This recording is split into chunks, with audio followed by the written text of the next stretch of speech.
Peace and welcome to the culture here on the Black Star Network. I'm your host Farajii Muhammad. Today we got a great show for you. Let's talk about the latest in the killing of Daunte Wright, as the sentencing of Kim Potter has been officially announced. We'll get some reactions from our culture crew. Also, let's talk about, has liberal democracy run its course? We'll talk about the latest that David Brooks, New York Times columnist, had to say, and get some reaction about that as well.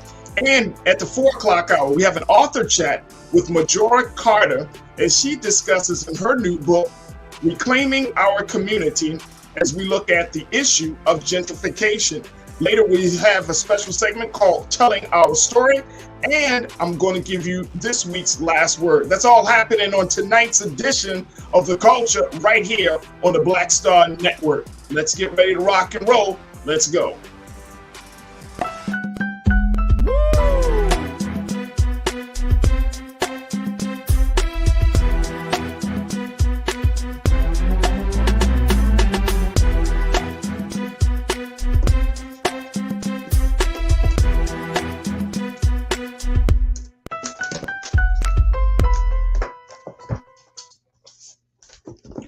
Folks, welcome to the show. Man, oh man, we got a lot to talk about on this Friday afternoon. So many things are happening, but the big story is the sentencing of the former police officer Kim Potter, who was responsible for killing Daunte Wright. This is the same woman, if you remember the case, folks, this is the same woman who screamed that she was trying to reach for her taser and ended up reaching for her service weapon, shooting Daunte and killing him fatally while he sat in the front seat of the car. The word is at this point that she has been sentenced for 2 years in prison.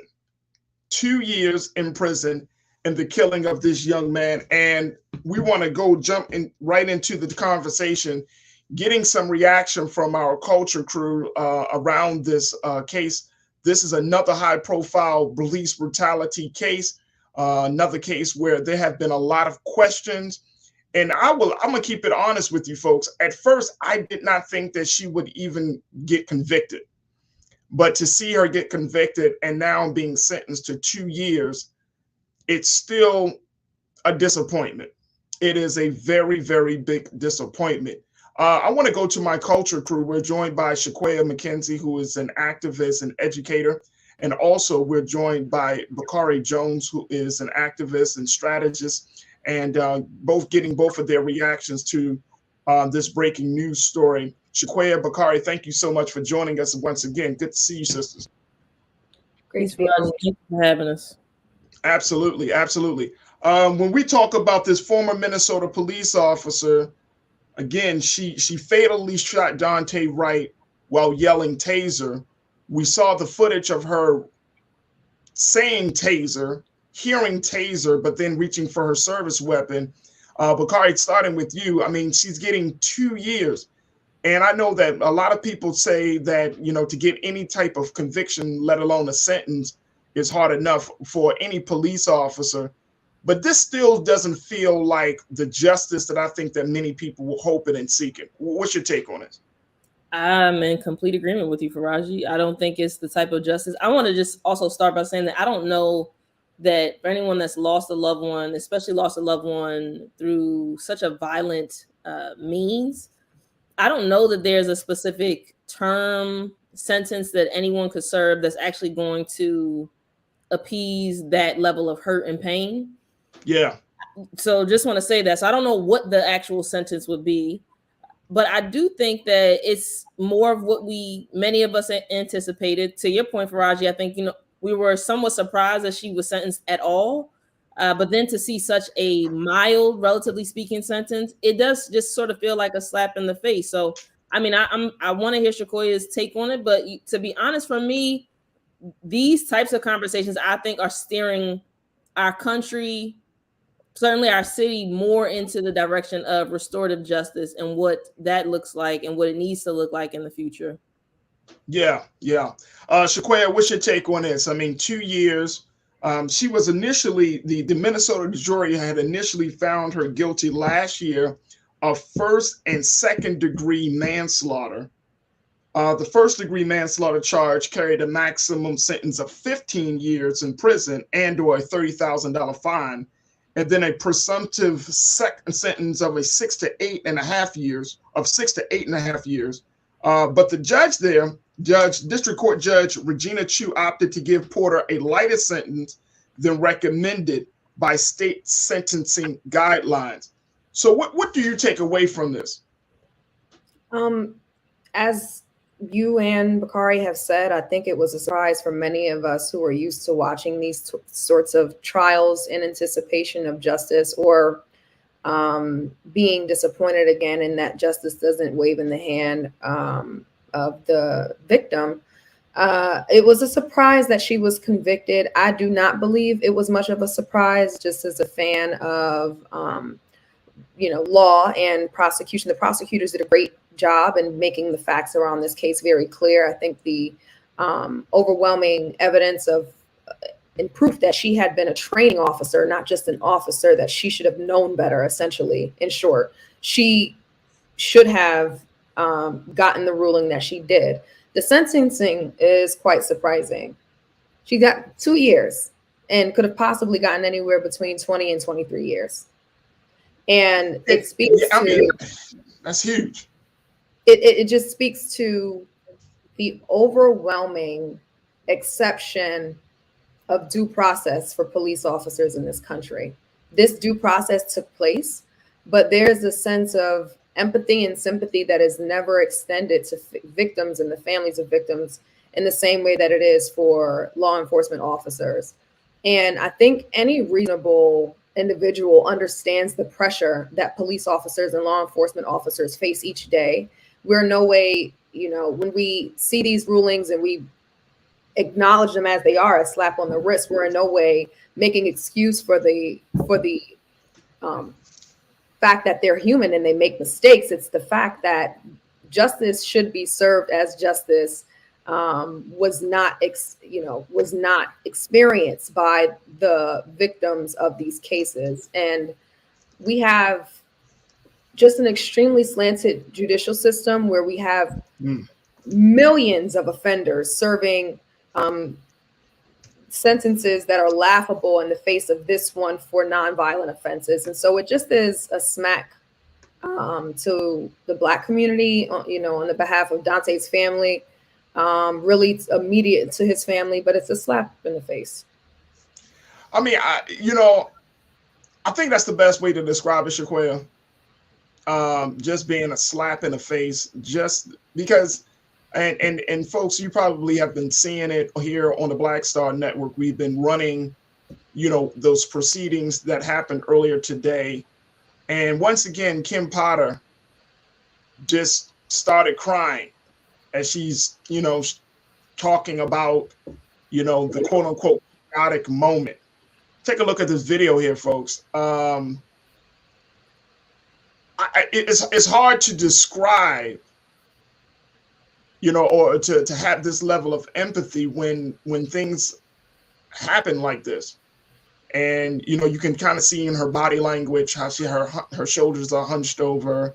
It's always been a part of this conversation where we talked about the way she dressed and how she wanted to portray herself to the people. And so, you have this type of situation. And it leaves me, Bakari, speechless a little bit, because we know that as much as we're seeing this demonstration, and you pointed it out in your opening remarks, that this young brother, who he had a little run-in with the law, right, like a lot of young Black men do, not gonna say a lot, but some rather, excuse me. But we have run-ins with the law, and it ended up in such a fatal, with a fatal ending. Mm-hmm. And it's just really sad, because all of that other stuff that we're seeing, the demonstration that she's giving off, the whole thing, it doesn't matter, because you made a decision to take a person's life when you really didn't have to. Correct. That's the thing, Bakari. She really didn't have to shoot in the car.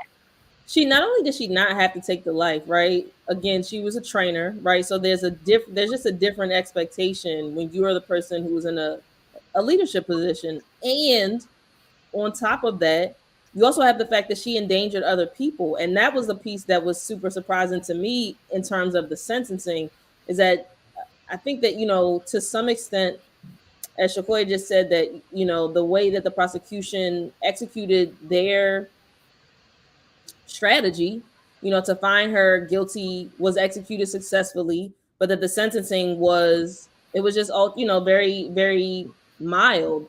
And I think that for me, it's surprising considering that she put other human beings also in danger. Not only did she take a life, but she also risked the lives of other people, as well. So that for me is surprising. And as it relates to her body language, I think that it's important. I think it's theatrical, but I think that we also, as Black folks in this country, we understand the power in the tears of white women and the power that they're able to evoke. And I would just want to put it out there, is that what we are seeing when it comes down to the sentencing? So. And I think the other part of this sentencing, she's already, spent some time in prison, and they were saying that she only essentially she's only going to have to serve another 16 months Exactly. in prison. And it's just, again, I mean, in a situation like this, and I've seen this time and time again, where she can leave Minnesota, start her life over in another state, and if she decides she wants to get back into law enforcement, the likelihood is pretty high. And that's the end of that part of her story, that chapter of her story. But she can get back into it. Now, will she? I don't know. She may not. But she is still going to be, I think, welcomed in a way that we have been seeing with a lot of these former police officers, that they're going to still be welcomed by any agency, or, like you said, Bakari, she's a trainer, so she has that skill set. So she can go back into the law enforcement community and kind of pick up the pieces and move on, Shakoya. Yeah, I suppose that she could. I wanted to build on a point that Bakari was making, in that white fragility, white fear, white tears oftentimes creates this perception that remorse or regret makes up for the action that was done, and or that their fear just is more pronounced and should be considered more overwhelmingly than whoever is adverse to that. And the consequence of her actions were immediately in her mind when this situation happened. If you watch the tape of the incident, she did not follow the car. She, in terms of trying to chase down the car, even when it crashed, tried to pursue to render aid to Dante or the passenger, his girlfriend. Immediately upon the action of firing her gun, her first concern was her well-being, or lack thereof, losing her job, becoming prosecuted, when she was rendered, emotionally frantic, as was described by her defense. And I think that there's so much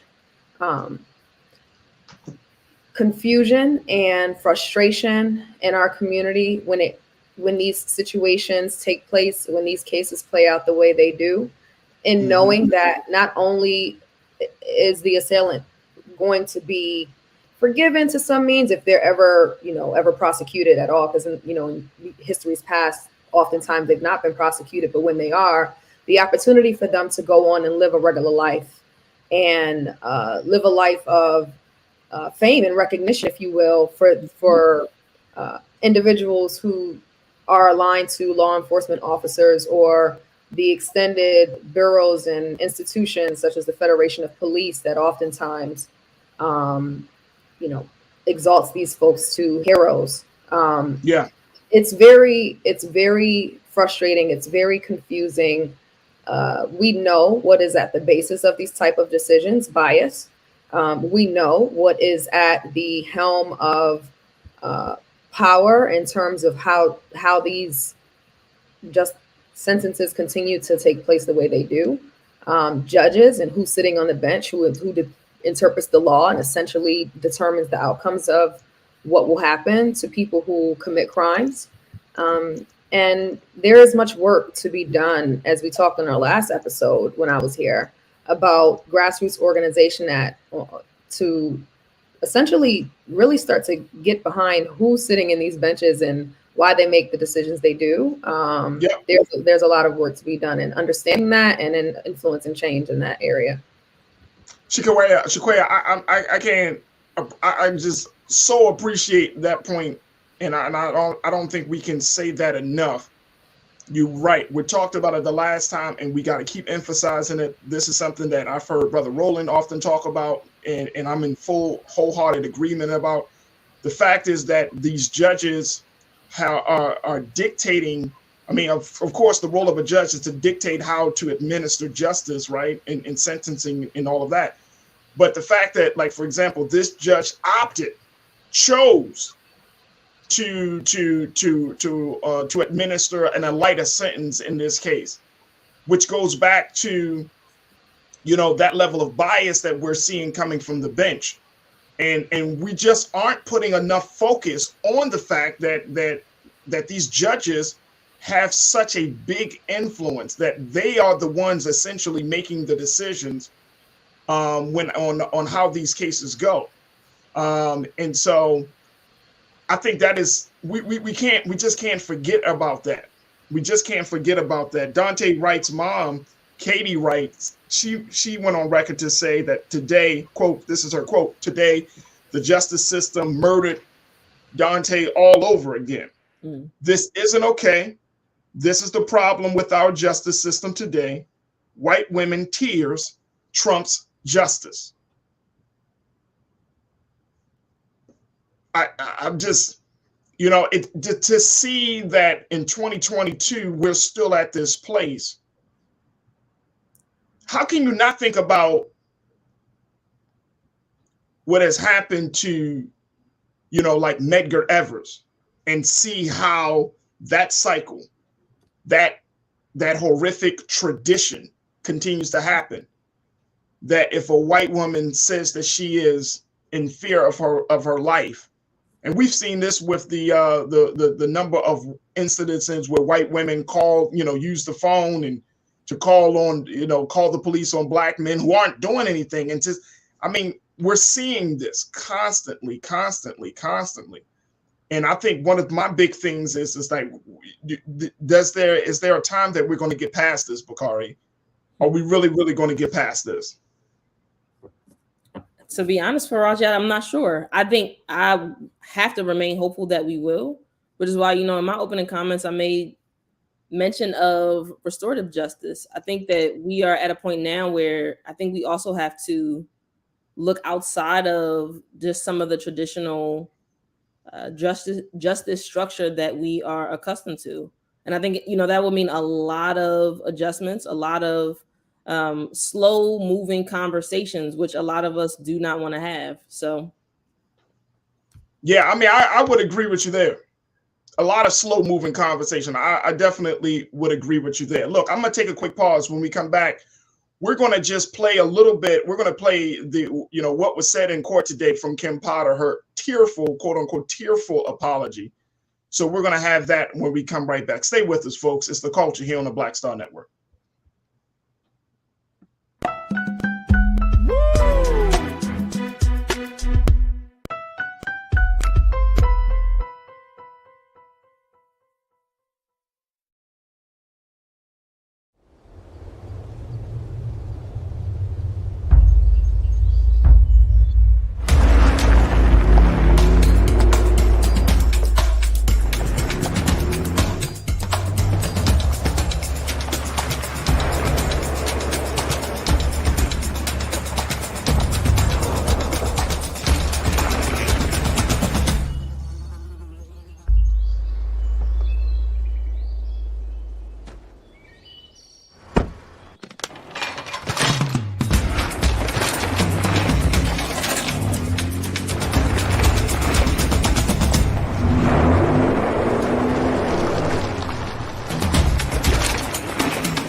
Don't you think it's time to get wealthy?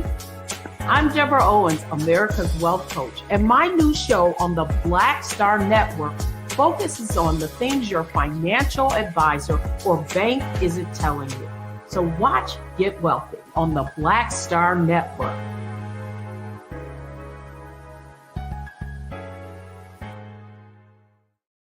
Pull up a chair, take your seat. The Black Tape with me, Dr. Greg Carr, here on the Black Star Network. Every week, we'll take a deeper dive into the world we're living in. Join the conversation only on the Black Star Network. Hi, I'm Dr. Jackie Hood Martin, and I have a question for you. Ever feel as if your life is teetering and the weight and pressure of the world is consistently on your shoulders? Well, let me tell you, living a balanced life isn't easy. Join me each Tuesday on Black Star Network for a Balanced Life with Dr. Jackie. We'll laugh together, cry together, pull ourselves together, and cheer each other on. So join me for new shows each Tuesday on Black Star Network, A Balanced Life with Dr. Jackie.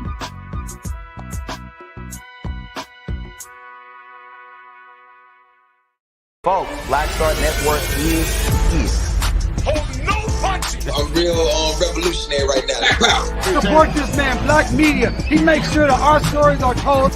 Thank you for being the voice of Black America, Roland. Stay black. I love y'all. All momentum we have now, we have to keep this going. The video looks phenomenal. See, there's a difference between Black Star Network and Black-owned media and something like CNN. You can't be Black-owned media and be scared. It's time to be smart. Bring your eyeballs home. You dig?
Don't you think it's time to get wealthy? I'm Deborah Owens, America's Wealth Coach, and my new show on the Black Star Network focuses on the things your financial advisor or bank isn't telling you. So watch Get Wealthy on the Black Star Network.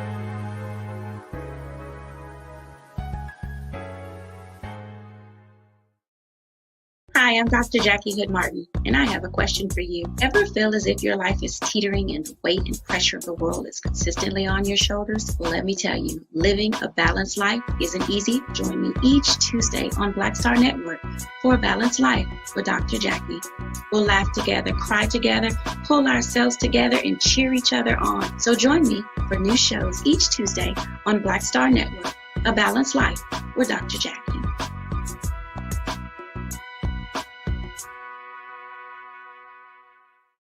Pull up a chair, take your seat. The Black Tape with me, Dr. Greg Carr, here on the Black Star Network. Every week, we'll take a deeper dive into the world we're living in. Join the conversation only on the Black Star Network.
All right, folks, welcome back to the show here on The Culture on the Black Star Network. We're going to make sure that we just getting some things straightened out here.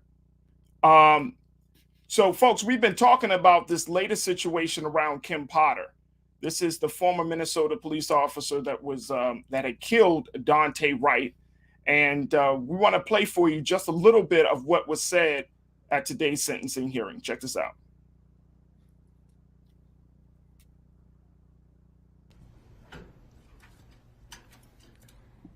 Given all these considerations and having carefully considered the comments of the family and of both Daunte Wright and the comments of Kimberly Potter, as well as the arguments of counsel, it is the sentence and judgment of this court that you shall be committed to the custody of the Commissioner of Corrections for a period of 24 months. You shall serve 2/3 of that time, or 16 months in prison, and 1/3 on supervised release, assuming no disciplinary offenses or conditional release violations. You have credit for 58 days already served. Restitution will be reserved. There'll be a fine of $1,000 and a surcharge of $78 to be taken out of prison wages or due within 180 days. You must provide a DNA sample. You may not use or possess any firearms, ammunition, or explosives. You have the right to appeal the conviction and sentence. If you are unable to pay the cost of an appeal, You may apply for leave to appeal at state expense by contacting the state public defender. You may be seated, Ms. Potter. I'd like to make a few parting comments. I recognize there will be those who disagree with this sentence, that I granted a significant downward departure does not in any way diminish Daunte Wright's life. His life mattered. And to those who disagree and feel a longer prison sentence is appropriate, as difficult as it may be, please try to empathize with Ms. Potter's situation. As President Barack Obama once said, learning to stand in somebody else's shoes, to see through their eyes, that's how peace begins. And it's up to you to make that happen. Empathy is a quality of character that can change the world.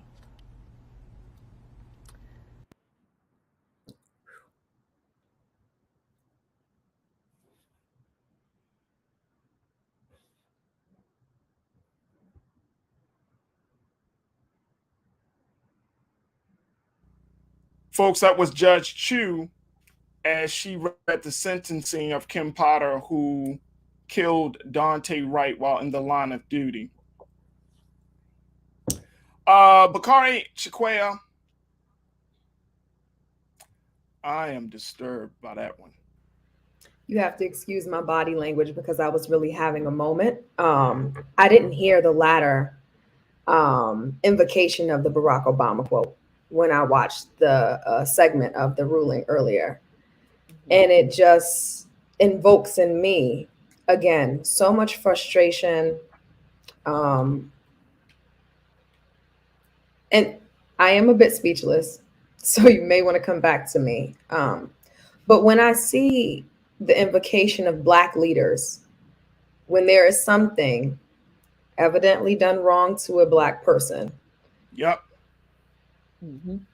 it is a reminder that at every turn and point in history where there has been injustice done unto a Black individual or unto the Black community, it's been incumbent upon us to be understanding, to be empathetic, to put ourselves in someone else's shoes as if our shoes are not run down ragged and torn, and we don't need to feel what are our shoes.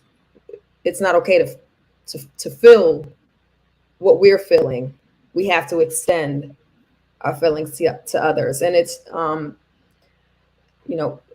the point I think Bakari made earlier, where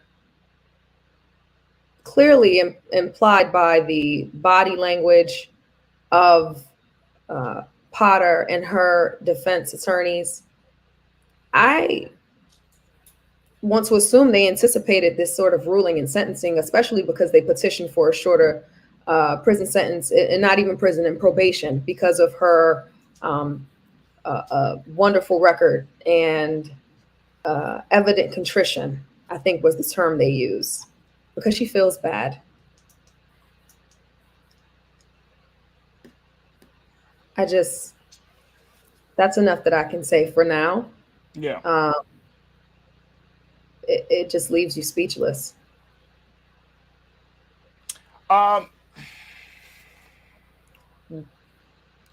would have to agree, Shaquaya.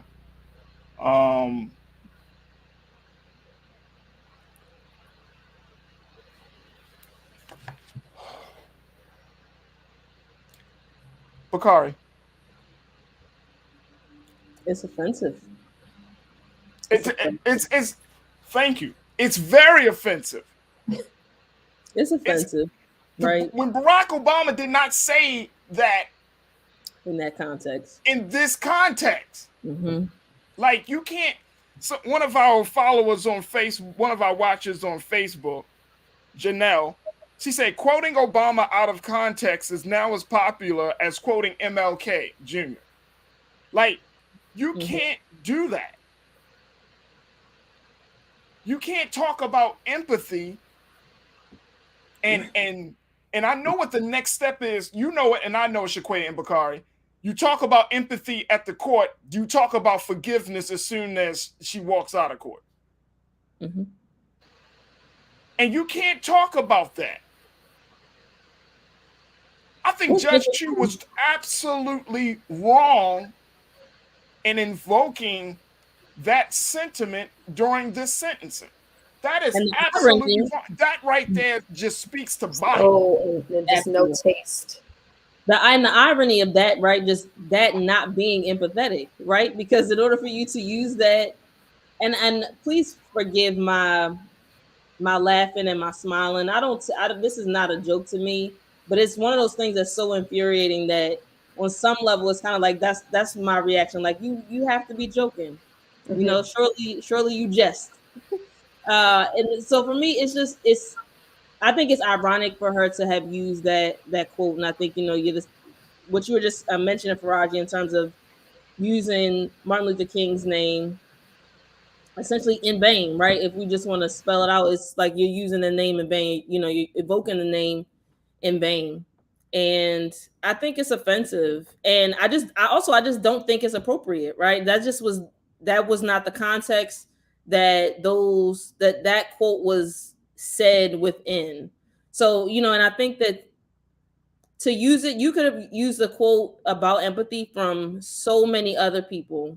I'm sure even if you wanted to just narrow it down to other presidents that may have said things about empathy, but to attempt to leverage Barack Obama's, it's offensive. It's offensive. And you use, and we all know Barack Obama, whether you agree with his politics or not, he still holds a high, the Black community, we hold him and Michelle Obama in a high regard, right? So anything now, it's, back to what one of our watchers, Janelle, said, like, we put him on the pedestal. I remember seeing faces of his face next to Dr. King's face when he was running for office. So we have already put him on this high level, this high pedestal, again, because we like him as a human being, not necessarily, you may not agree with his politics, but we like him and what he represents and what his family represents. All that to say, to have a to have that as part of the sentencing, I mean, just to ask people for empathy. Mm-hmm. Ask people for empathy. I'm blown away. Now look, if Dante Wright had gotten out the car and started whipping her ass, and he started beating on her real bad, and in the course of that, she was able to get the pistol and she fatally shoots him. Okay, I could be like, okay, I see that she was in a place of self-defense. But it was her and other police officers. That young man he was no threat. He was no threat. So why are you asking us for empathy when he wasn't the threat? She was the threat. And then you asking us to be empathetic about her because she feels, quote unquote, hurt. She shed some tears in court. Let's be clear. I don't get it. I want us to be clear on something. The psychological aspect of her using a Barack Obama quote, it's very clear who she's speaking to, right? She's not speaking to outraged citizens en masse generally. She knows she's speaking to individuals who would associate or empathize with the situation because of Dante's race. And the context upon which he was pulled over with from the first just really looking at the bones of this situation. They pulled him over because he used the wrong lights in the wrong turn lane. They claimed his tags were expired, even though his mother still to this day says that the tags were not expired. And because he had something in his rearview mirror, an air freshener. When they pulled him over and ran his name, they learned that he had a weapons violation and I think a restraining order against him. The grounds upon which was enough to arrest him. Oftentimes, when police officers are pulling over individuals of color, they expect, or by statistical context of how, low level or nonviolent crimes are impended upon people of color, especially those in poverty. There's oftentimes an expectation that they can get somebody for something. And I'm not trying to create or speak around this shadowy sense of how individual officers act. This is the system.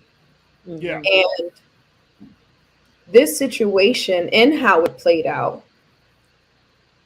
notwithstanding your scenario, right, where there may have been a threat imposed upon police in which they can invoke the clause of all due means of needing to defend themselves, and the clause that gets them out of trouble all the time.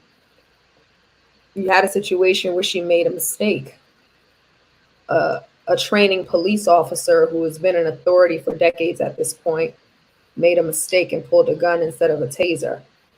I don't personally believe that it may have been a mistake. I believe perhaps it was first nature to feel as if her life was in danger because Dante was Black, and she pulled a gun, but then realized immediately upon it happening, because of the ruling of the George Floyd case taking place that day, it had to be on the forefront of all officers' minds that day.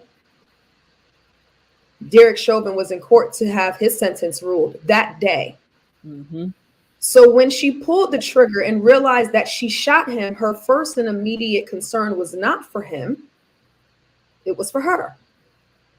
And that, again, is why this is so disturbing. The judge interpreting the law to decrease the proposed sentencing so drastically, and then turning around and asking very explicitly the Black community to put ourselves in her shoes.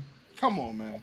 And be understanding. It's not our job to. It was her job to know not to pull a gun. It's not our job to be understanding.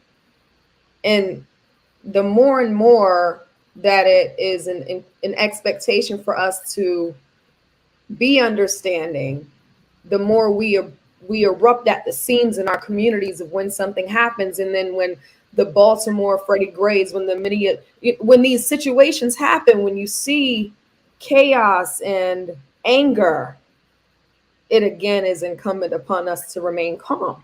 It's a cycle of blasphemic justice. Injustice, should I say. It is a cycle of blasphemic injustice. It's sick. And Bakari. I think to just like do the quick math, as they say, and to recognize that she wasn't even sentenced for 10% of the number of years that she could have received. And again, as I said, I don't know what that number of years would look like, because I don't think that there's it was well in the 20s though, right? It was at least 20. But the max would have been, it was 15 for first degree and 6 to 8.5. So even if we go on the lower end and just use 6 years as opposed to 8.5, you're talking about a minimum then in that case of 21 years.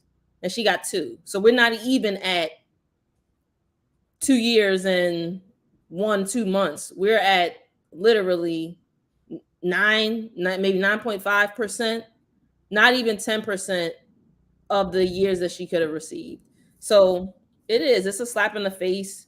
And I'm cautious to use the word hope, but I think that if we can hope for anything productive to come out of these types of conversations that we are repeatedly inundated with.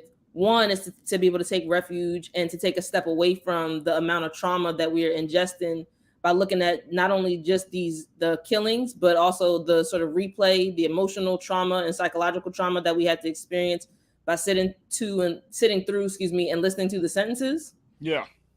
There's also how do we, again, how do we challenge ourselves more within our own communities? And I don't want to go back to the restorative justice piece, but it does also in a lot of ways look like, what does that look like for us to determine what that justice is going to look like on the front end? So, and I think that when you break it down like that, Bakari, and when you're talking about the number of years that she could have potentially gotten, and I think that we need to really look at that. The number of years she could have potentially got versus the one that she actually did get. Mm-hmm. I mean, that just leaves a more bitter taste in your mouth. It then is not just a slap in the face; it's a kick in the gut. It's almost as if that she really didn't get penalized at all. You know what I mean? For something, when you're talking about 20-something years, say it again. I said, especially when a portion of that is going to be spent on probation. And I don't want to minimize the experience of probation, right? But then there's also in the article, right? It also shares that she's also not within the general prison population. And I don't want to, wish harm upon anyone, but even to know that this person is outside of the typical or the standard prison experience, right? That so many other, especially Black and brown women, if they were in the same position, probably would find themselves within, right? That she still is the exception to exception to the exception to the exception in so many ways. Yeah, and that's the thing. And then, our watchers are bringing up the case of Amber Geiger, who mistakenly thought that someone was in her apartment because she didn't remember her damn apartment where she lived, and she wound up, shooting and killing Botham Jean, and how the judge extended a high level of biased compassion by walking off the judge's platform and giving her a hug and all of that. And it's just this again, that's what this moment reeks of. It reeks of a high level of bias that should lead to Judge Chu just getting disbarred. I mean, seriously. Like, I'm really case. So now what I'm interested in doing, just on a personal level, to appease my interest in knowing the judicial record of Judge Chu, I want to go look at her average sentencing for similar crimes, for first degree and second degree manslaughter, where if there are other instances, I'm sure not, whether they're infamous or not, involving law enforcement officers and not involving law enforcement officers. I'm also interested in knowing what her sentencing in average looks for non-violent crimes for individuals of color, because now I want to get to the core of what the basis of her reasoning may be on a personal level, what her record shows. I'm thinking of Pamela Moses, and I'll be clear, I don't like to often just throw out different cases that are not necessarily connected by crime type or by state jurisdiction, because we know laws vary in each state and each case is different by its terms. But I mean, on the face of just thinking about the judicial system, I'm thinking of Pamela Moses right now, who last month was sentenced to 6 years in prison for trying to vote because he was a felon and her probation officer told her she could, walked her through the steps, and she got 6 years in prison. And she didn't kill nobody. These situations just, again, exasperate. It is an exasperating evidence of, and that's not a term, but it exasperates the sick case of the judicial system. It is deafening. It is numbing. It is something worthy of us really trying to consider what the strategy is for influencing and creating really sustainable pipelines into law and legal and judicial systems and law enforcement systems for people of color. I think I oftentimes hold myself accountable to wanting to play more of a role in where these things are taking place, and wanting to become more informed about the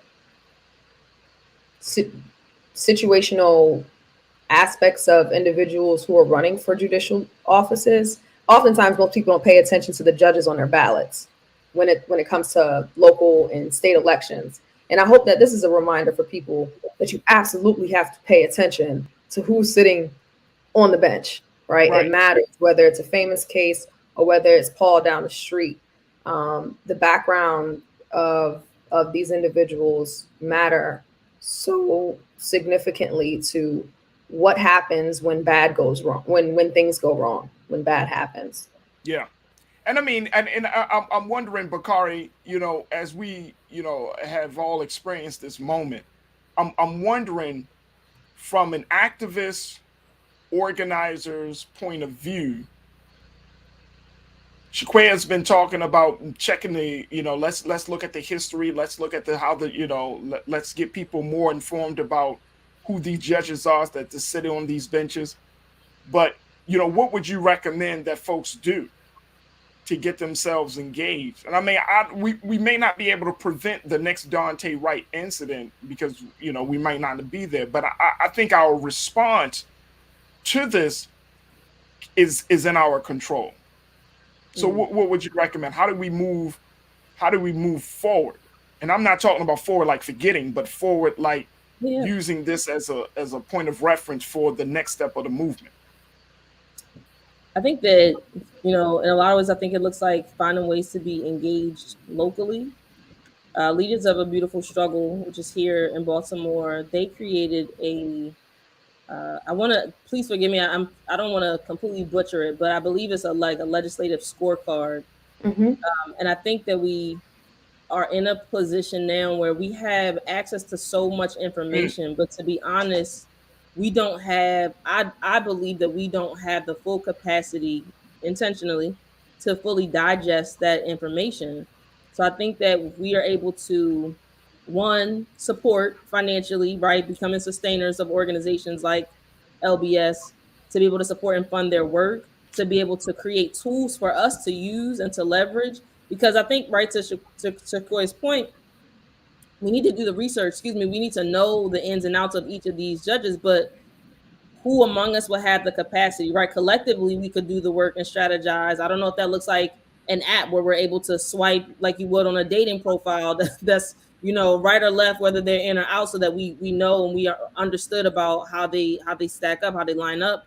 But I think that we are in a stage now where I think it's one thing to have the information, but I think we need vehicles and organizations that are community-based, that are going to help us distill and just digest some of that information into pieces that we can take into small bite-sized chunks. It's completely and totally overwhelming from an individual standpoint. So that's my thought. I think that in a lot of ways, LBS has already created the model. How do we continue to just expand upon that and use it in other ways? So I'm sure that there are other think tanks that are present in cities across the country where folks can start to tap into showing their support, Bakari, as well as just using those platforms as places to start your level of engagement. And I want to let our people know, those who are watching and from all of the different spaces that we're on, that it doesn't have to stop here. It doesn't mean that just because the sentence was read that the fight is over. We can still fight for Dante Wright's life, even though this sentence was given. There is an opportunity for us to change this type of injustice, whether it's dealing with the judges, whether it's getting involved in making sure that our people understand their rights when they are approached by police. I know that locally, the NAACP, the local chapter, and others were putting out little cards of things to do when you're pulled over by the police, how to respond. whether it's just being knowledgeable of these situations and being informed enough to have very deep, well thought out conversations that's going to lead to people feeling like, you know what, I do have some power. We don't have to accept that just because a life was taken, that it's over for all of us. We don't have to accept that. And there are a number, Shaquaya and Bakari, y'all both know, there's a huge number of cases that are still open that still haven't gotten the national spotlight, as this case has, of police brutality that exists. I mean, I started reading cases from 2019. So, and I'm sure that everyone that's watching has heard about a police brutality case in their city or their town. I'm sure you have. So we don't have to, this case does not have to be one where it's just in vain. We have to become vigilant about this. And then on the other side of it, Shaquaya, as we wrap up this part of the conversation, we got to put the fire on the asses of, I always say put the fire on the gas and put our foot on the gas of those who are in the political space. Because if this right here doesn't revitalize the conversation in Congress about pushing forward the George Floyd Justice for Policing Act, I don't know what will. That's the place that we're in. Then we got to look at the FOP. You talked about it, Shaquaya, the Fraternal Order of Police. Every FOP, every police union has to take accountability, has to start the process. But we got to put as a constituency. They represent the police officers, but who is going to represent us? We are treated unjustly by these police officers because they're only going to worry about the police officer. So we still have work to do, Shaquaya. What's your final thought on that? We indeed have much work to do, Farajii. I think what really is important in the context of all of the national cases of police brutality that have really impacted the general psyche of the average American citizen. I set aside, I guess, the general population because these things have always been on the forefront of my mind, in that I'm a part of this community and have experienced police brutality myself on various occasions. But I think clearly the cases of Breonna Taylor, George Floyd, Ahmaud Arbery, though it was not police involved, just the treatment of individuals of color when it comes to interfacing white individuals in uniforms or without, and how there is a sense of danger assumed to be had when that interaction takes place. I think the first thing on my mind when I think of these cases is the unified nature upon which individuals are trained and informed, as Bakari raised up, and you raised up, the NAACP passing out informational cards on what to do, steps to take when you are stopped by the police, because oftentimes there's a paralysis of fear that takes place, or there's an impulsive action that may happen because of the psychological distress that takes place when you're stopped by police. I think there needs to be another attempt at, community trainings and how to handle that. But there's also the political alignment of groups that can hold accountable the different institutions associated with law enforcement officers and political branches in advocating and sitting at the table for change. Speaking of LBS, and I'm going to stop here, but just as an example, there has been in years past, an effort to reform the Baltimore City Police Department. There's been an effort across this country to reform police departments where there are civilian review boards, and when there's a counterpart to these public agencies to actually have community members involved in holding individuals accountable as to the statutes, the training, everything that is enveloped into the process of how that agency is ran and how people are held accountable and who work for it. I just would love to continue to see that type of progression made on a local level. But again, when we talk about our political leaders being able to speak to these issues, they need to be able to speak to it clearly and boldly. And that's not what happens. That's not what we see happening in Washington, D.C. right now. Absolutely not. Absolutely not. Folks, we're going to take a quick pause right here, and I appreciate you both, Bakari and Shaquaya, for speaking on this. We're going to take a pause. When we come back, let's have an author chat with Majora Carter as she puts out a new book, Reclaiming Our Community, talking about the issue of gentrification and displacement. And we're going to have another important conversation around that. So stay with us. A lot to come at you on the second hour of The Culture right here on the Black Star Network. We'll be right back.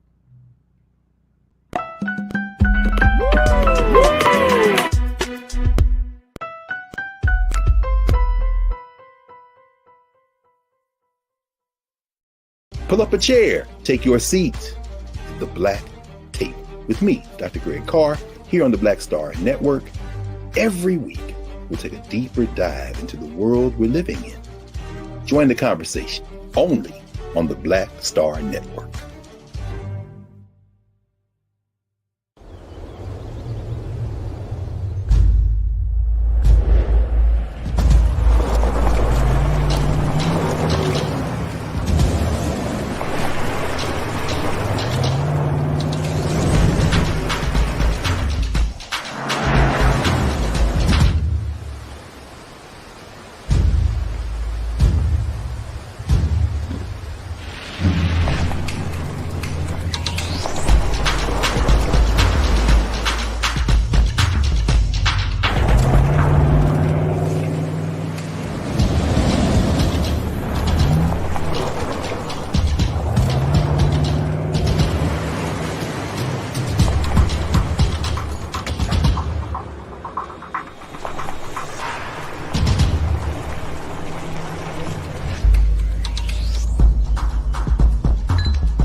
Deborah Owens, America's Wealth Coach, and my new show, Get Wealthy, focuses on the things that your financial advisor and bank isn't telling you, but you absolutely need to know. So watch Get Wealthy on the Black Star Network.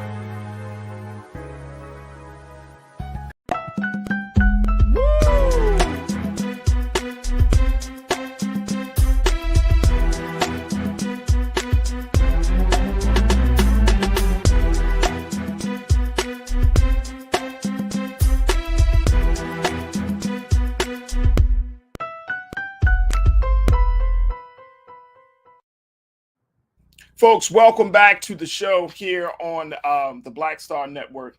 Very, very excited to have this next conversation, which is a conversation I think that it speaks to where we are in this country, because as much as we have been discussing political issues, we've been discussing, economic issues, we haven't placed a lot of emphasis recently on the fact that there are a number of neighborhoods that are changing. And not just changing in a sense of, you have somebody moving in and somebody moving out. It's changing dramatically to the point where we're seeing that the history, the culture, the things that make those neighborhoods so great and so special have changed. And we're also seeing that there are a number of efforts across the country, here in Baltimore and other places across the country, where people are becoming and neighborhoods are becoming, just expendable, just being used and being decided upon by developers and other stakeholders that want to change the dynamics of communities and neighborhoods and essentially history. Here to give us a little bit more insight about what we can do to keep our neighborhoods, to keep our communities, the integrity, the history, the authenticity of the community intact, is author Majora Carter. She has a book called Reclaiming Your Community. And I want to welcome her to the airwaves of the Black Star Network here on The Culture. Majora, thank you so much for joining us. How are you this afternoon? Oh, you on? We got you on mute. I think you're on mute. There we go.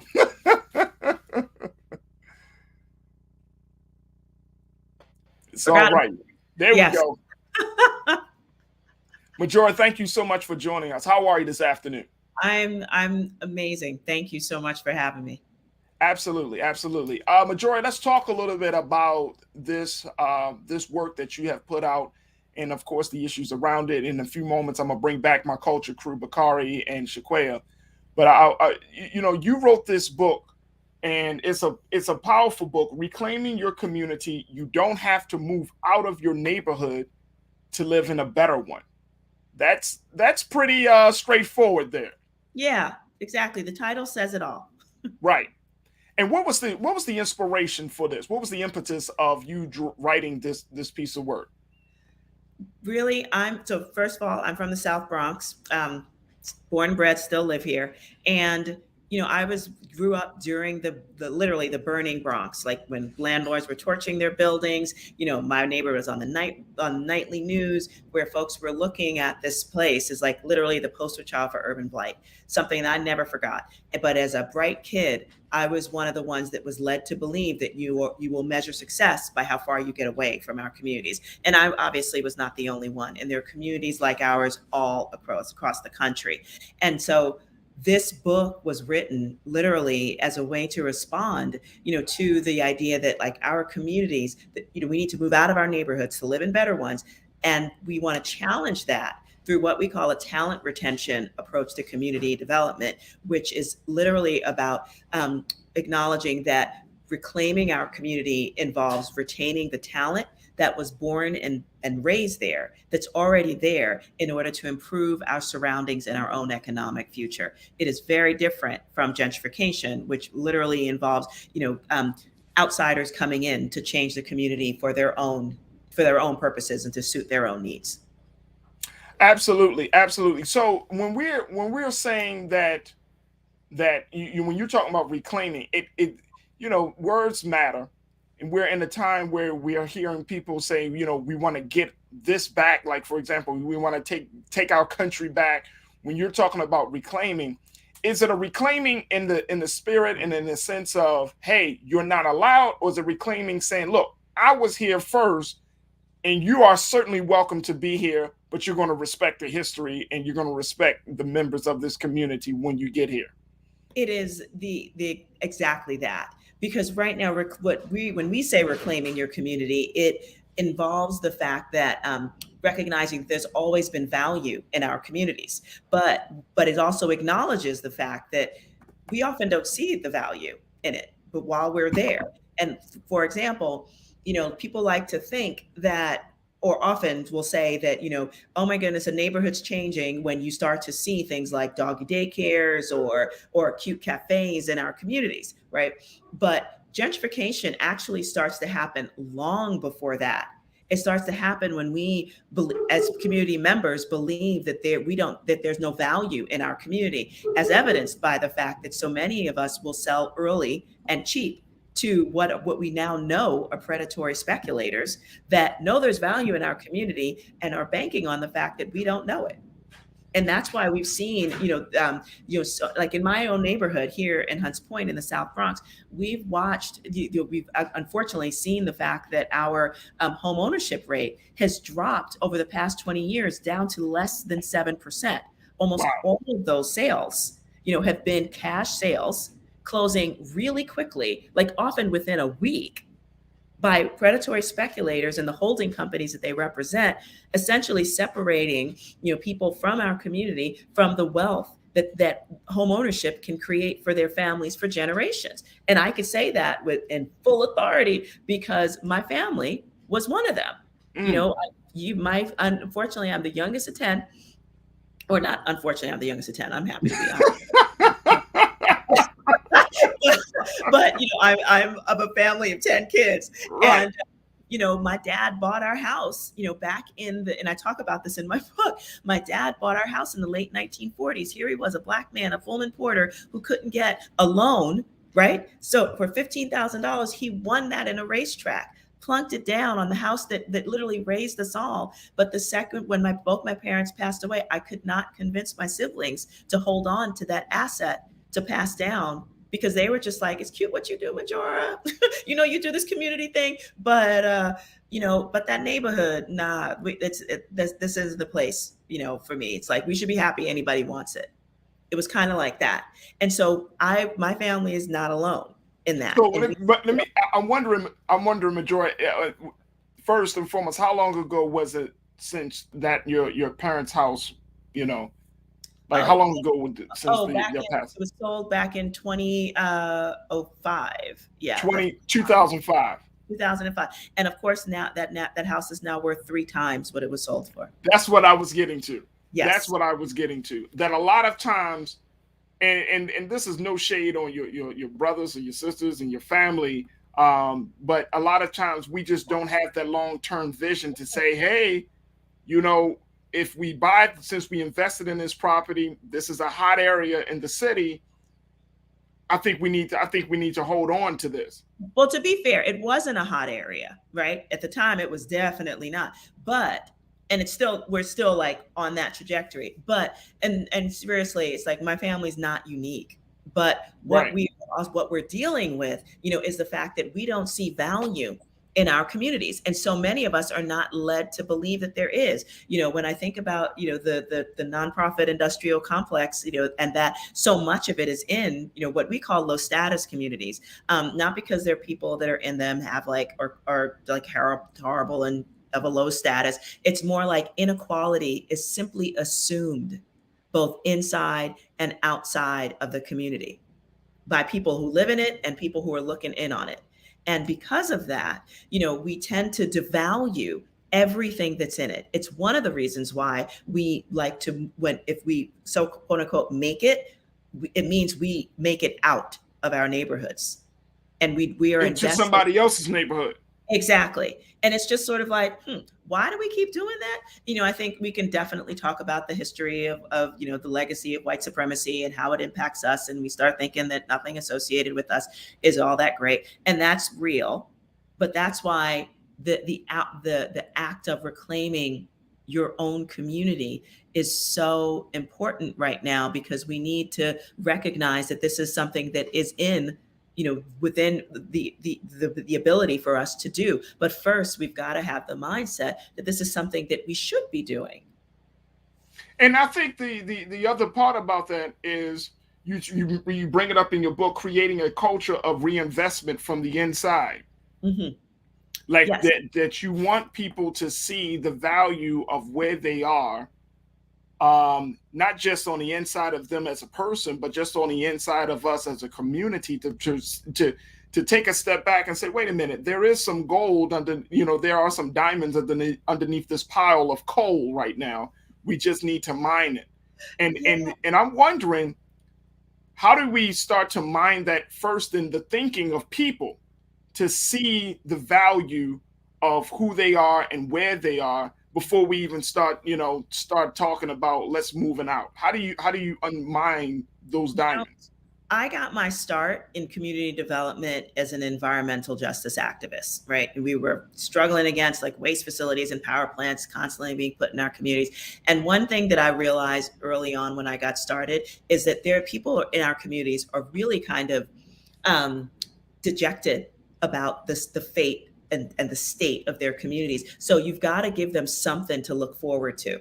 And it was one of the reasons why I focused on project-based development. I was like, look, we got to build something, for people to see. And it doesn't have to be huge all the time, but it has to remind people that there's a future that we can create. And so one of my first projects was actually literally transforming a dump into what is now a national award-winning park. It went through many iterations, and now it's really amazing, and it's won national awards. But it started out as just could we just clean up the trash here and get to the river from the entrance? But really, it is about showing people that there's other people like them in their community too, and that there's something to look forward to. Because what we did was we found out where people were spending their money and where they were spending their time, and it was usually outside of the community. So one of the things that we worked on building first was actually a cafe. because we knew people were leaving to like be cool and cute at cafes that had programming, things like, open mics or just like, DJs or whatever. And so we built that and called it the Boogie Down Grind Cafe. And, as an homage to hip hop, but basically it became a space where people would do things like, open mics or art exhibits or, credit repair workshops. I mean, we just gave people an opportunity to see themselves in a place with other folks that were doing cool things. And it was often the first time that people had even an opportunity to even think about like, wait, there's cool people in my neighborhood, because most of them leave and they often are not connected with the same people in their community. Right. So creating those spaces so that you can do community in your community and feel good about it is the first thing. And I think another thing is, for people that are, I talked about home ownership before, and, because as we all know, that wealth gap is, what comes between white families, Black families, and, white families and Latino ones, et cetera. But the bottom line is, it's like, first of all, we have got to like hold on to what we got. Because even, especially if a family owns a multifamily house, then they need to be real good about, then that's an entrepreneur, that's a business as well. Yep. They're also providing an opportunity for, affordable housing on their own. But again, keeping it within the family, keeping it within the community and those assets. Absolutely. Folks, we're going to take a quick pause. When we come back, more conversation with author Majora Carter about her book, Reclaiming Your Community. We'll also bring in the culture crew in this discussion and a whole lot more. So stay with us. It's The Culture here on the Black Star Network.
Hi, I'm Dr. Jackie Hood Martin, and I have a question for you. Ever feel as if your life is teetering and the weight and pressure of the world is consistently on your shoulders? Well, let me tell you, living a balanced life isn't easy. Join me each Tuesday on Black Star Network for A Balanced Life with Dr. Jackie. We'll laugh together, cry together, pull ourselves together, and cheer each other on. So join me for new shows each Tuesday on Black Star Network, A Balanced Life with Dr. Jackie.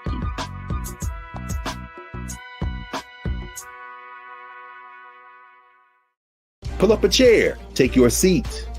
The Black Tape with me, Dr. Greg Carr, here on the Black Star Network. Every week, we'll take a deeper dive into the world we're living in. Join the conversation only on the Black Star Network.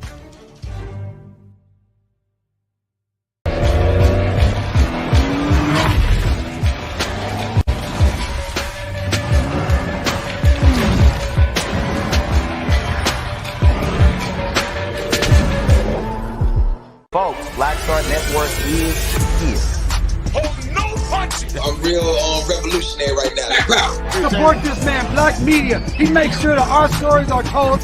Thank you for being the voice of Black America, Roland. Stay black. I love y'all. All momentum we have now, we have to keep this going. The video looks phenomenal. See, there's a difference between Black Star Network and Black-owned media and something like CNN. You can't be Black-owned media and be scared. It's time to be smart. Bring your eyeballs home. You dig?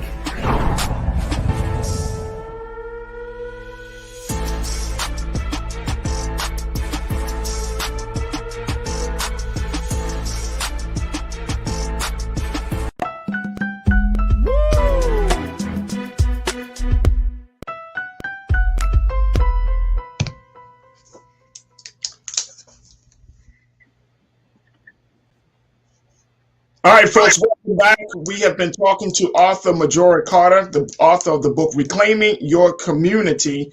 And she's been talking about how do we make sure that we don't have to move out of our neighborhood to live in a better one. We've been having very, very good conversation about it. And let me just say this, folks. There are a lot of elements of this discussion that we can touch on. And I'm seeing people checking in on our chats. They're saying, look, what about this? What about that? There are certainly a lot of elements, and we want to make sure that we try to bring in as many of these elements to this particular conversation as well. So, Majora, again, thank you so much for joining us here on the Black Star Network. My pleasure. Thanks. I want to bring in my culture crew, Shaquaya McKenzie and Bakari Jones. Shaquaya McKenzie is an activist, an educator. Bakari is an educator, is an activist as well when working within the LGBTQIA community. Shaquaya, what are your questions or your thoughts for Majora Carter here? First, I want to say thank you, Majora. I'd not heard of you prior to this, and I just ordered your book on Amazon, and Boom. I am to be a fervent supporter of anything you do moving forward because you are a very clear-headed and clear-voiced advocate in this space, and it's refreshing for me to interact with you now, and that we're going to get ready to talk to get to each other, but in general to hear you speak to the most common sense approaches to revitalization in our communities. Something that I've always since learning about essentially the deterring aspects of what had become characteristics of urban communities, which was namely created by redlining and disinvestment, or not enough investment or divestment of our communities through the late 20th, early 21st century, is how do we make it better, right? How do we build back from within when we've been stripped and or limited of resources that we need to build back? And I think that I'm extremely intrigued by all that you said. It makes a lot of sense. I just wonder if more people are like me, where we're constantly reeling on what wrong had been done and not thinking about how we could build within. We have really dynamic and innovative leaders in Baltimore City doing some great things right now as it relates to real estate development, or in general, just fighting plight and abandonment. But I wonder how, or my question for you is, do you think that what you're doing in the South Bronx is a replicable model for other urban cities, or that each urban city kind of has to examine specifically the history and the slated nature of what has been limited resources in the community to create, essentially SWAT and create a plan? Or can we just do what you're doing? Or is it a mix good of question? That's Good question. Excellent question. And that is exactly why I wrote this book, because,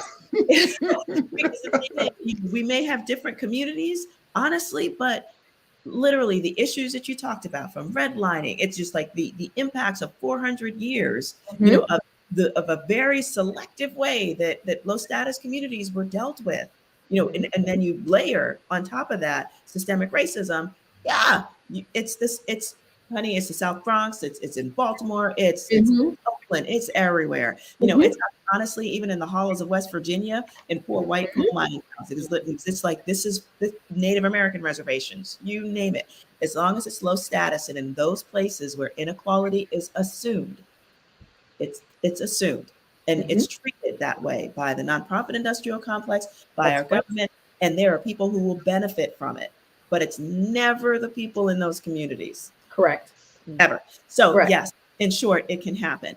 And because I want to, because what's clear about this is it's the talent retention strategy, and it is an acknowledgement that we have always had incredible folks, absolutely capable of leading, the charge and supporting their communities to invest emotionally and financially and spiritually, so that the benefits actually circulate throughout the economic, spiritual, and emotional economy of a space. So the kind of triage that needs to happen is, one, people need to understand that their communities have value. because just because we don't see it, because we've been led to believe that we don't, that it's not there, at least while we're in it, that the others do. And that's why the neighborhoods change the way they do. And the talent retention, approach that we're taking, is just an acknowledgement that the folks there already have the tools. So yes, do we need to deal with the fact that there has been this historic, truly historic way to separate, in particular, people of color and Black folks, from the redevelopment of their own communities? Yes. But I think now since we can say that, we need to continue to talk about it and not just be like, we just need, the nonprofit industrial complex to support, make building affordable rental housing, which we know is only lasts as long as the subsidies do. Correct. But that's it. And it's not creating any kind of wealth for the people in those communities. It's just waiting for the next wave of really kind of landless and transient people to fill that void again. And so what we need to do is really like put ourselves in the position of being like, you know what, I am a developer. I started calling myself a developer before I did anything, because it was just like, because no one's going to do it for me. Yep. Because I don't think that talent retention is like the be all end all of like support dealing with our communities. And I don't think it's going to solve gentrification 100%. But I know that without talent retention as a community development strategy, then the gentrification cannot be solved without it, because it's got to come from the inside out, at least a portion of it. Yeah, you're dead on. You're spot on. And I'd like to, I don't know if you agree with this, but I'd like to believe, or as I've said in different instances, Farajii, I don't know if you've heard me say this before, but poor communities were created. They didn't just happen. Yes, absolutely. And the circumvention of understanding how that came to be is the osmosis for understanding how it can be undone, right? So I appreciate your insights on this, your work on this, not just your insights, but your work. Thank you for working, sis. Thank you for seeing this, for being able to innovatively think within the box. And I hope that there is I'm sure that you've been doing work to collaborate with individuals around the country, but now my wheels are spinning about the people I know in Baltimore and how we can connect you and how we can have a round table on what's going on with the necessary people. So I really look forward to being connected with you, learning from you, reading your book. Yeah, I'm excited for what's to come. When exactly, can I ask, when exactly did your development work start with the park in your community? And when did that take place? And then has it been a domino effect of being able, since you can prove, your work in a model, that you've had access or you've been able to make relationships with individuals to make more things possible? Kind of what has been the timeline of your work development and what's on the frontier for you now? Yeah, so I've only been working in the field probably since the late 1990s. And, and it did start, again, I was an environmental justice activist. The park creation was literally just to sort of show a different picture of the beauty of our community so that people could actually relate to it and feel like it was something to fight for. So I wouldn't consider that like my path as a real estate developer, but what it did do when I realized that it was people needed desperately to have reasons to want to fight for their communities. Right. That's really what it showed me. And then the more I became aware of that, it was also about real estate community, because I realized that they're like watching the way that the path toward gentrification was happening in my own community, and realizing that the value that we already put here was literally going outside of the community. And it was just like, but why? I mean, this just doesn't make any sense. Like the community, literally, like from the topography to the beautiful, like the houses that are in here, they're lovely. So, but why is it when we're here, they're not all that great? Wow. Why do people not place value on them now? And so, to your other question about what are we working on now? So first of all, it's like I also just want to say that this kind of stuff is happening, in other parts of the country, and I actually do raise in my book, totally pay homage to like a few parts of the country where I'm seeing this happen. And just there's some sample stories. One is in Oakland, East Bay Permanent Real Estate Cooperative, where there's a group in East Bay in Oakland that's working that's buying like a portion of a block, to reactivate this place called on 7th Street, to reactivate, with this like real musical legacy of this area. It was just sort of like that street in Oakland where everybody and everybody's mother played. And it's just, and it fell into disrepair, and the community is actually buying it back and doing the redevelopment. It's amazing. So I'm so excited, about that kind of stuff. But as far as like the kind of things we're working on, we talk about this in the book too.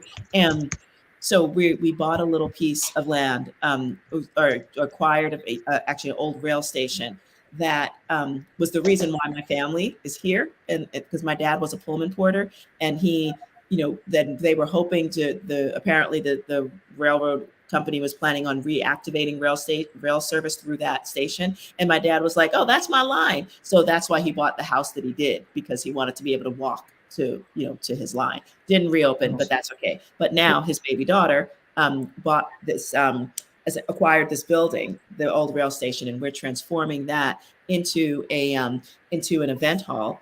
And we're also using the changes in the National Security and Exchange Commission, which didn't allow for small investors to invest in real estate development projects. They can now for the same rate of return as large investors. So we're opening that up and building out the opportunity for people within our own community to actually invest in economic developments that are here.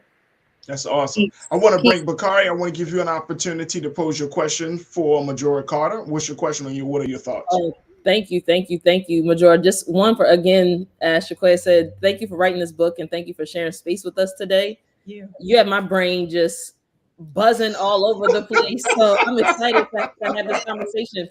One of the questions that I have, I think, and I'm sure I'm going to be able to read it in the book as well, but I guess my question for folks that are listening in, and just for myself as selfishly as well, how would you describe, and I know it will be different in every city, but as best you can you give us a little bit of an idea of the profile of the types of folks that are a good fit for this type of work? That's one. So like the actual profile, and then how many folks you feel like are really needed, I think, to start getting some traction when you do this work. When you mentioned doing the park, in my mind, I'm imagining, is that just you? Did you go, did you get a collective of people? What does that look like? I think there are people, not just in Baltimore, but that are all over the country that I can imagine that ride past a block or live on a block currently where they want to be able to impact that change. They see the value, even if it's just sentimental. Maybe it doesn't have the markers of gentrification yet.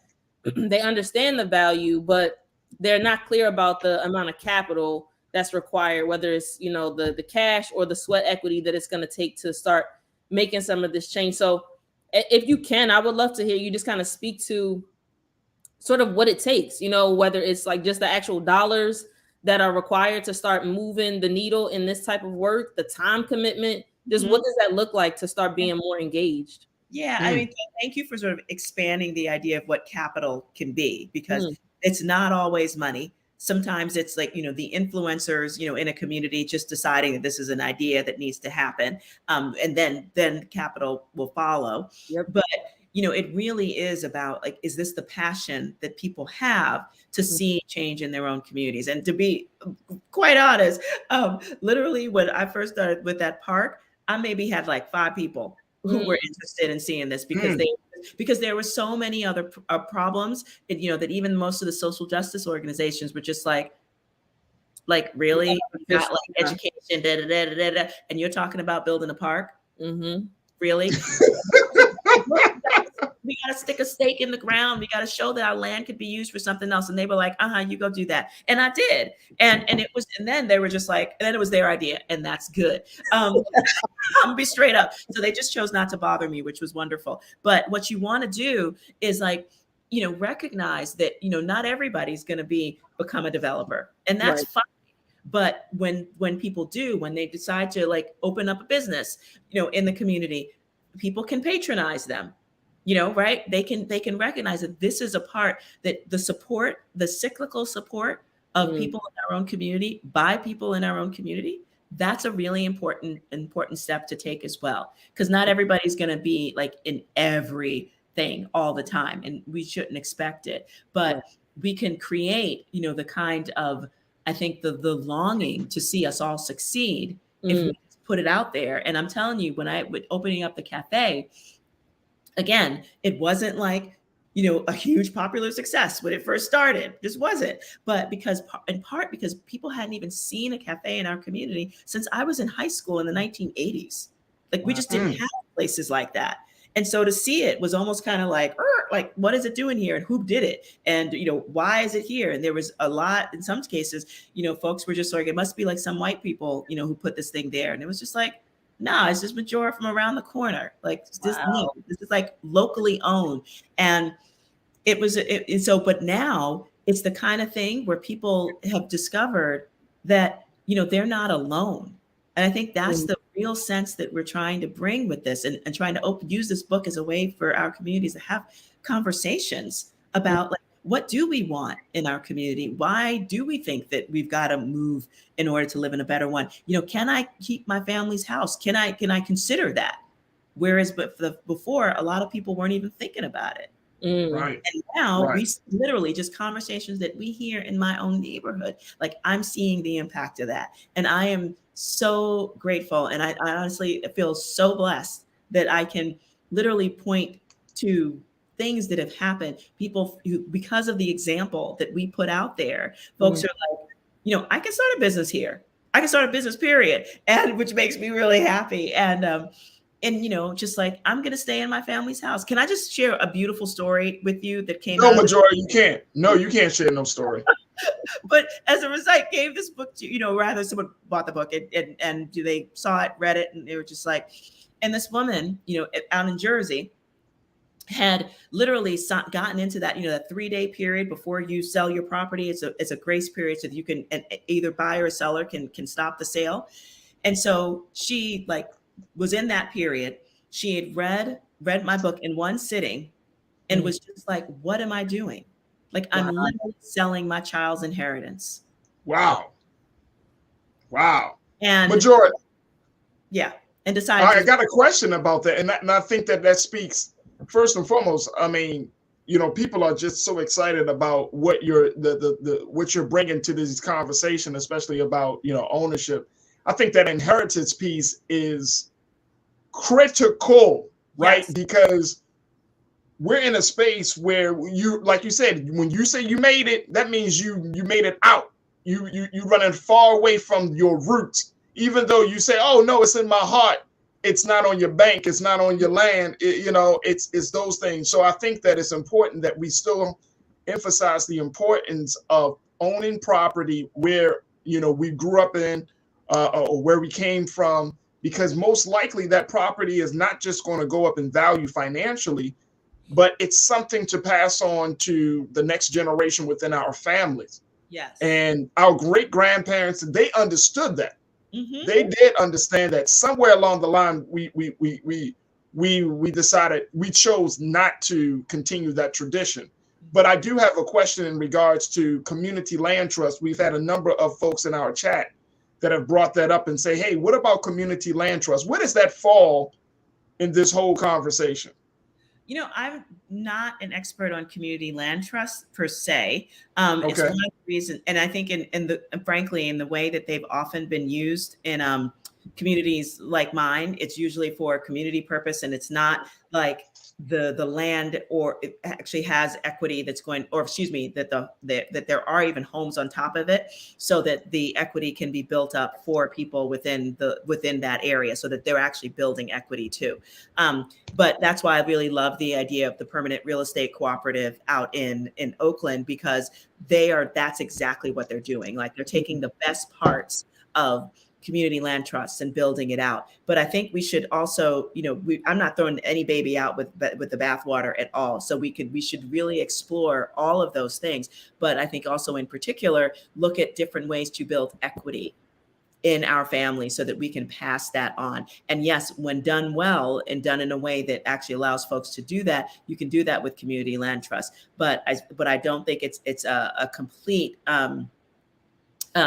it's not all that there is. And I think we need to be real clear about, we need to build equity within our community. So ownership is real. And we want to make sure that we're including that in our opportunities for wealth creation and stability within our communities, in particular the Black community. We only got a couple of moments left, Majora, but I wanted for you to give some next steps. People are excited. People want to change the traditions in their family. They want to, I think people want to learn more about how we can stay in our neighborhoods and not feeling like somebody is pushing us out. Can you give us a solid 3 steps or a couple of things that we can do right now to help people to understand this? I mean, outside of buying your book, of course. Yes. Oh, and it's interesting.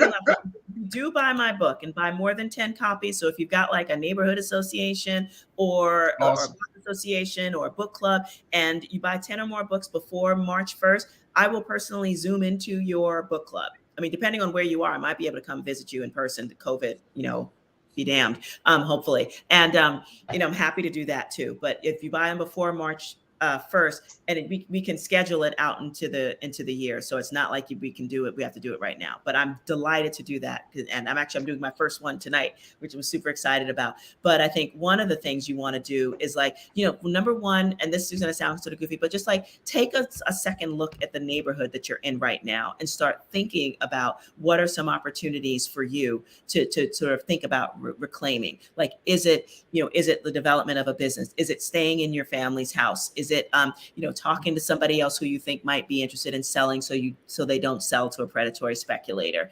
Are there opportunities? Number two, just please assume that you're not, that poverty is not a cultural attribute within our communities, that's not part of our DNA. Okay. So don't. Wait a minute, hold on, Majora. I'm sorry. Can you repeat that? I just think that the people in the back and in the chat need to hear that. Poverty is not a what? It's not a cultural attribute. Okay. That is not us. Even though I do think that in particular, the nonprofit industrial complex, sort of treats our communities as if that's all we'll ever be, which leaves us really vulnerable, open to predatory speculation, just from a land, grab kind of situation. But it also makes us want to move out of our neighborhoods, which again leaves us open and vulnerable to somebody else coming in and developing it for us. So there's that. And I think that the real thing, the last thing is you can make a real difference wherever you are in your own community. And it doesn't have to be a huge project. The little things matter, and you just need to embrace that and know that it's true. Absolutely. Absolutely. Majora Carter, I am so excited. I'm so thankful that you were able to spend some time with us this evening or this afternoon to talk about the work that you're doing, but most importantly, talking about your book, Reclaiming Your Community. You don't have to move out of your neighborhood to live in a better one. Folks, the book is available, is on sale. But George, just to let folks know clearly, how can they get a copy of your book? Sure. I think the best thing you can do is if you could support a local bookstore, because they're independent booksellers in your own community. That's the best place to go. And you can even find it on bookshop.org because it literally puts the sale through your local bookseller. They're also available on Amazon, wherever you buy your books. And, that's the best thing you could do, I think. Awesome. Majora, thank you so much. We look forward to continuing this conversation, and we would love to have you back on for discussions about this, about other issues. So thank you so much, sis. We appreciate it. Thank you. Thank you so much for all that you guys do. This is an amazing show, and I so appreciate you all. Thank you. Thank you. Thank you. Blessing. Absolutely. Thank you. All right, folks, we're going to take a quick pause. When we come back, We got some final thoughts around the show. Stay with us. It's The Culture on the Black Star Network.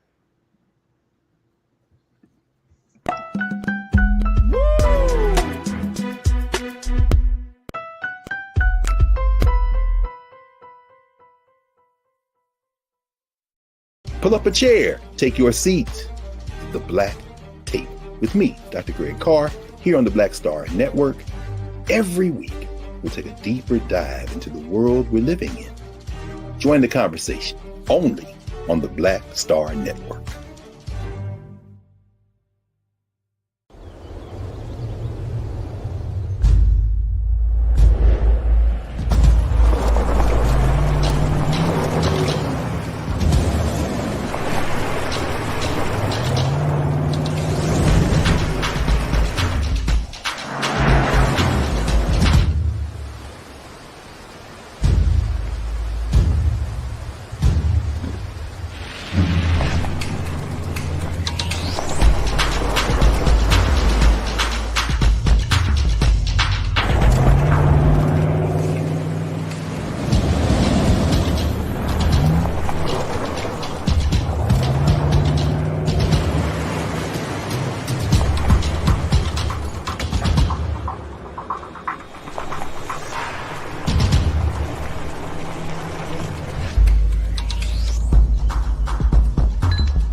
I'm Deborah Owens, America's Wealth Coach, and my new show, Get Wealthy, focuses on the things that your financial advisor and bank isn't telling you, but you absolutely need to know. So watch Get Wealthy on the Black Star Network.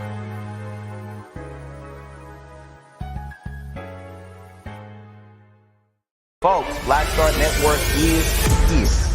Oh, no punches! I'm real revolutionary right now. Support this man, Black Media. He makes sure that our stories are told.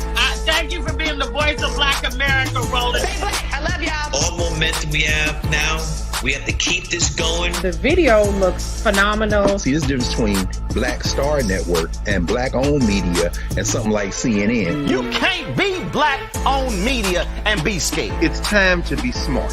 Bring your eyeballs home. You dig?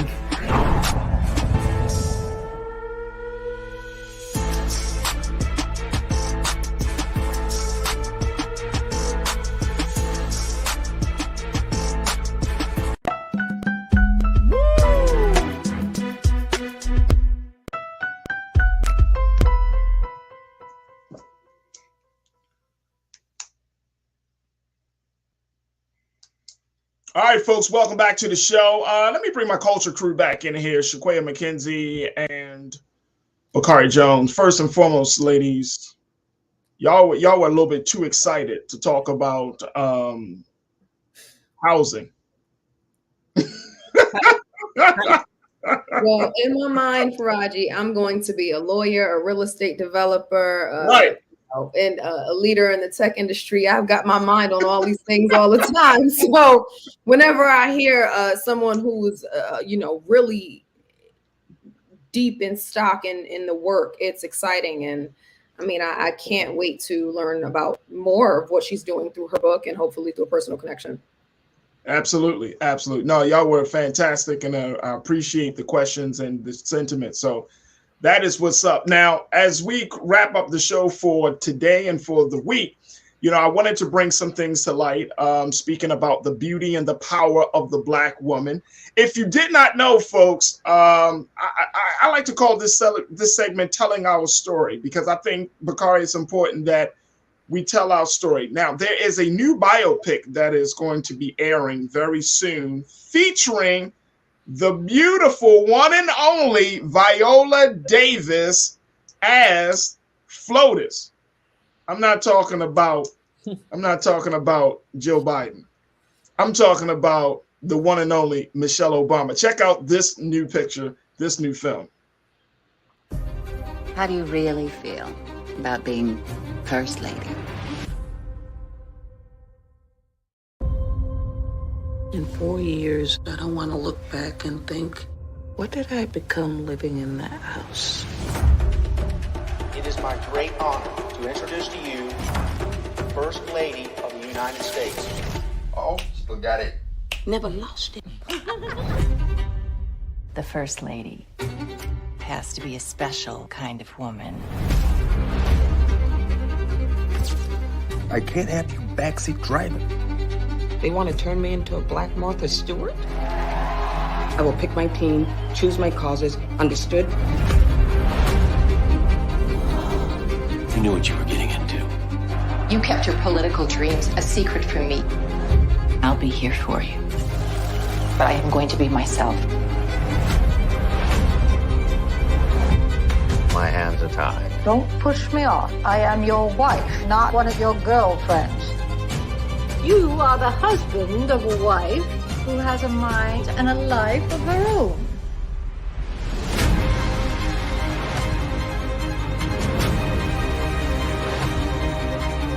They think I should keep my mouth shut. This is your chance to make history. I'm just terrified of my girls. I couldn't bear to watch you destroy yourself. I have done everything I was supposed to do. The world is always going to judge us. They can kick me out, but they can't make me somebody I'm not.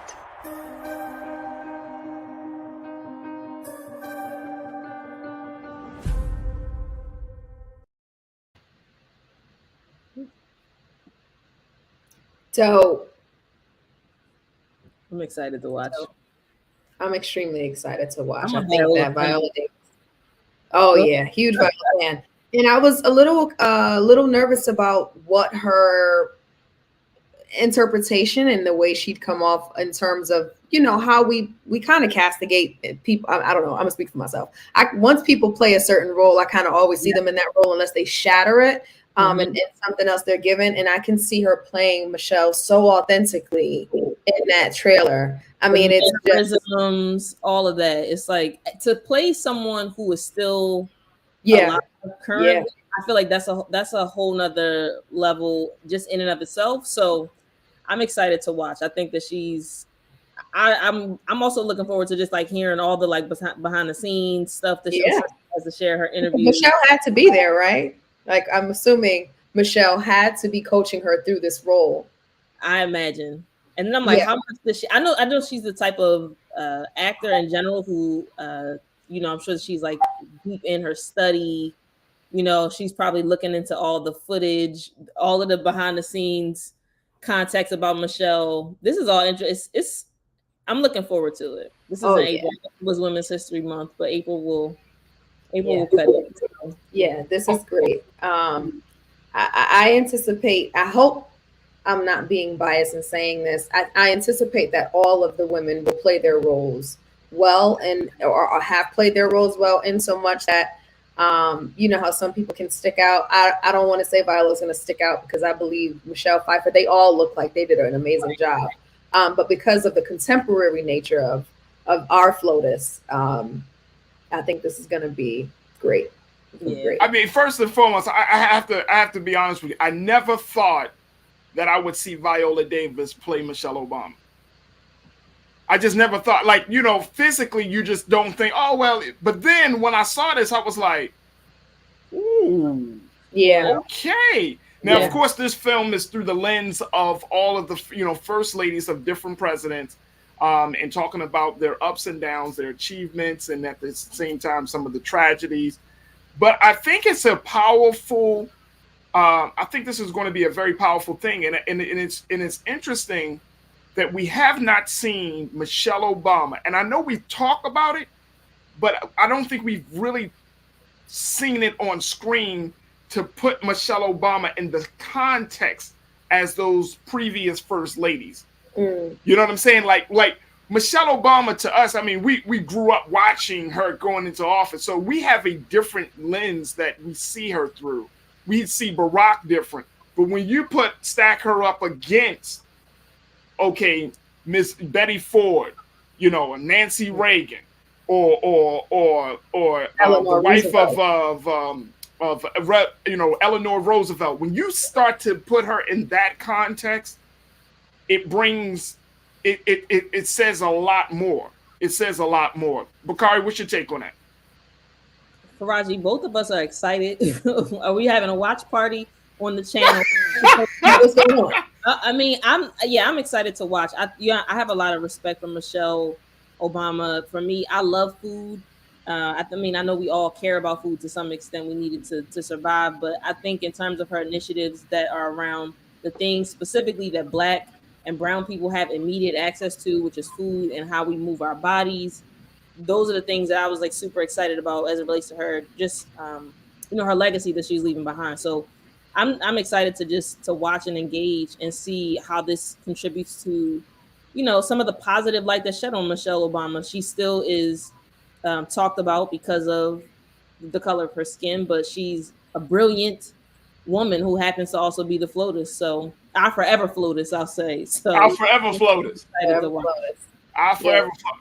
I remember watching her, Shaquaya. She did the documentary Becoming, based upon her book, when her book came out, and just seeing how she moved, how she thought, you know what I mean? Just seeing parts of her, you know what I mean? Like I feel like she's probably more popular than Barack. No question.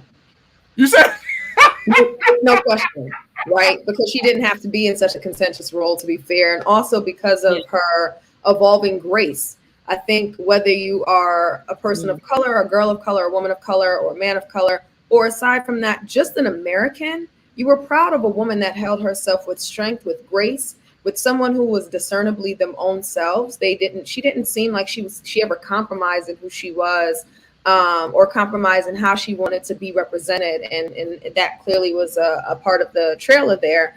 And so she is very well liked, right? Like her approval ratings had, I think at one point, beat out any president in any history and any first lady in history. And that just speaks to who she is, right? But, our forever FLOTUS. But I love what you said about how I don't think there had ever been, I mean, I'm sure there have been documentaries and probably some featured media where there was an anthology of stories told of first ladies, but never this riveting. It doesn't seem, I don't know if there's ever been any other visual version of what they're doing now. But what I love about that is the opportunity that we have to see the intersection of challenge and perplexity that exists in the unfolding of the becoming of the first woman. It's not just the first lady, right? Because it's a role. It's temporal. It's a chasm in time,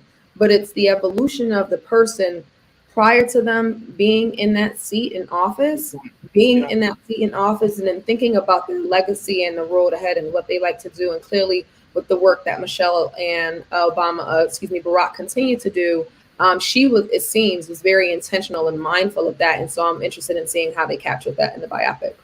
Yeah, I'm happy that Barack plays kind of a supporting role. You know what I mean? I like the whole take of the film. I can't wait to see it, folks. It's going to be streaming on Showtime in April. This was their first look. You got to see it here on the Black Star Network, and it's going to be more than interesting.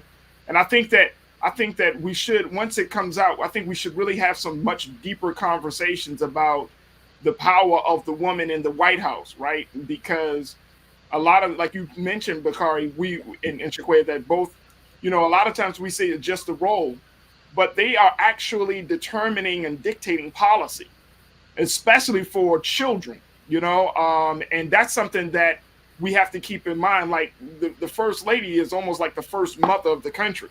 Mm-hmm. So, when you're dictating policy, from whether it's health and wellness, whether you're talking about, literacy, whether you're talking about drugs and crime, you're dictating policy. And that is a very, very pivotal role. But what I see with Michelle that I would be interested to see and play out in this film is that Michelle was Barack's partner. That was like his unofficial, official partner. That was his metric of whether he should move forward or he should stay back from an issue. I know it was. Smart. I absolutely know it was. Because that's your wife, man. That's your wife. So, she is a capable woman, a very brilliant woman. and you know we'll try to bring her on to the culture one day. Yeah, make sure it's this episode. Right. So we'll try to bring her to the culture. Nera won't let you leave her out of it. So bring Nera on. We'll make it right. All right, ladies, I appreciate y'all. Shaquan McKenzie, Bakari Jones, thank y'all so much for being a part of the conversation today here on The Culture and being so good for the culture here on the Black Star Network. Thank you, sisters. Peace. Always love. Awesome. All right, folks, that's going to do it for us. I thank all of you for tuning in tonight. Your comments, your participation, and most importantly, your viewership is absolutely critical. We cannot thank you enough, and we continue to need your support here at Black Star Network. Make sure you do your part to support us, providing us with any type of donation that you think would be helpful. We're not trying to break your pockets. We're just trying to sustain Black-owned media. Support the Black Star Network at blackstarnetwork.com, Cash App, PayPal, Venmo, Zelle, doesn't matter. Tell your friends and family to stream us all on Facebook, YouTube, and Twitter.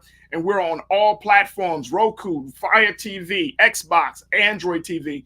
You name it, we're there. Download the app. It's all for free. Become a member and make sure that you tune into all of the wonderful programming here on the Black Star Network. That's going to do it for me. I appreciate you. As always, never be afraid to challenge what's wrong. Stand for what's right while being yourself in the process. God willing, we'll talk to each other on Monday. Have a safe and blessed weekend, folks. And we'll talk tomorrow on Monday for another exciting edition of The Culture right here on the Black Star Network. Peace.